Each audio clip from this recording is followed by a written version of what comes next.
Hello everyone, welcome to our podcast Doing Tuesday. This is AHK Myanmar and today we will be conducting an interview with Mr.Aye Win. He is a chairman from Myanmar Food Processor and Exporter Association. Good afternoon, Sia. Good afternoon. Firstly, we would like to ask your association. Tell me more about your association. Our association, named Myanmar Food Processor and Exporter Association (MFPEA), was founded in 2006 as the Myanmar Agro-Based Food Processor and Exporter Association. Myanmar is a food surplus country, but there is also a large amount of food importation. This was because we only produce basic food such as rice, beans, pulses, corn, etc., but not value-added products. In order to support and develop the process of value-added products, MFPEA was founded. In 2011, when Myanmar went through a democratic transformation, our association was able to extend towards representing the processed food industry, which led to the removal of agro-base and became just MFPEA. But the key objective of the association remains unchanged, value-added oriented.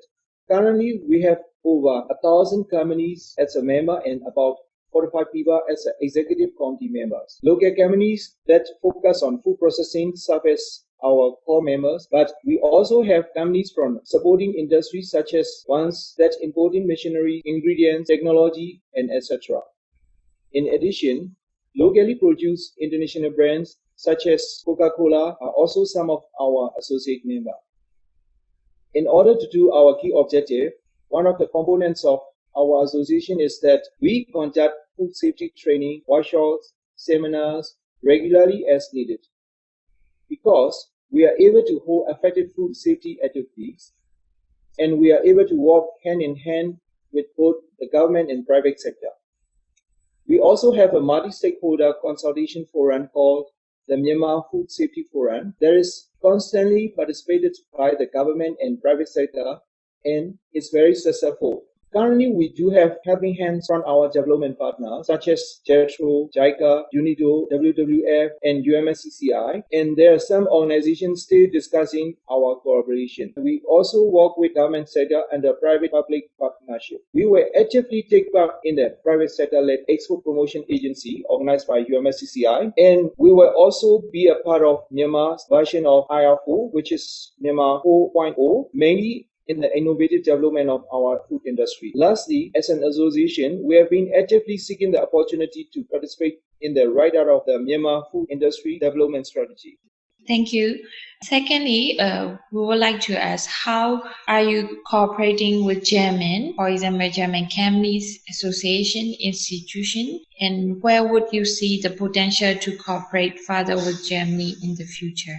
Our association has one project called the BAWA project, cooperate with WWF and funded by European Union and the German, one of our German organization called Finance Group. The project is helping local food industry not only technical support to wastewater treatment, but also facilitate to having financing. Apart from WWF, we have yet to work with German companies or associations.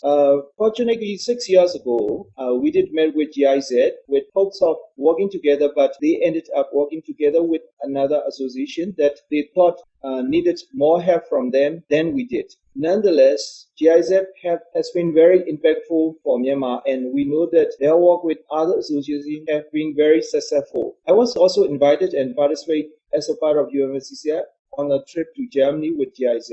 I think it was in 2014.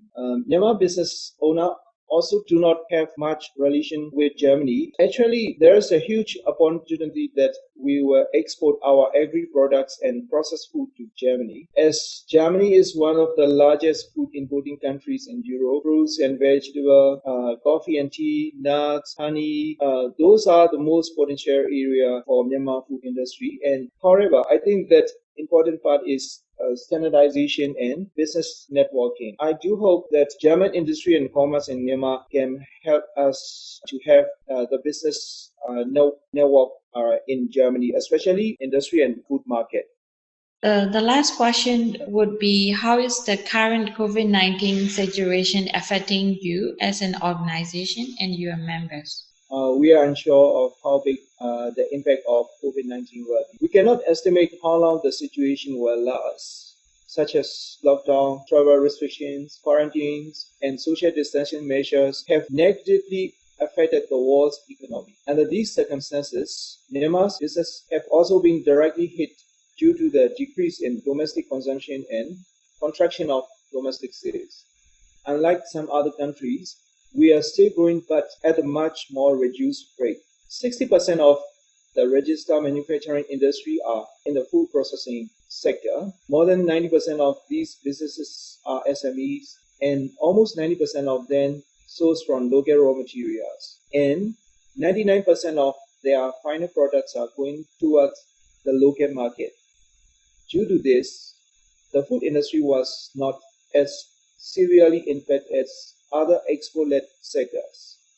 However, in a developing country like Myanmar, a vast majority of people are from low-income households. Therefore, with the exception of what we consider to be basic food, other types of food products and services that we call as non-essential food have suffered a larger damage. Finger food and snacks sold at cinema and events, certain food items that are made and dried in person at their respective places, such as coffee, tea, beer, etc., have also seen a decrease in numbers of as restaurants, bars, and cafes shut down. This results in a large amount of food waste. To solve this problem, some businesses and NGOs bought all those garbage and distributed them to those in need. But my point is that even the vegetable market was affected in Myanmar. The most significant impact in the processed food industry is probably the contraction of domestic sales. Government have allowed the reopening of restaurants and cafes. We have seen that this has relieved some of the pressure on the food industry. Nonetheless, the continued closure of schools, universities, cinemas, which are major consumers of processed food, are still affecting food industry. During the COVID-19 period, we have seen that businesses in the food processing industry have moved all their sales and service online. Although prior to this, we had no proper regulations for e-commerce, businesses were able to transition online due to the internet access infrastructure that already exists. We continue to receive financial support from the COVID Relief Fund, and I think this is a good thing for the food industry. Thank you. Thank you so much for joining this episode of Twin Tuesday.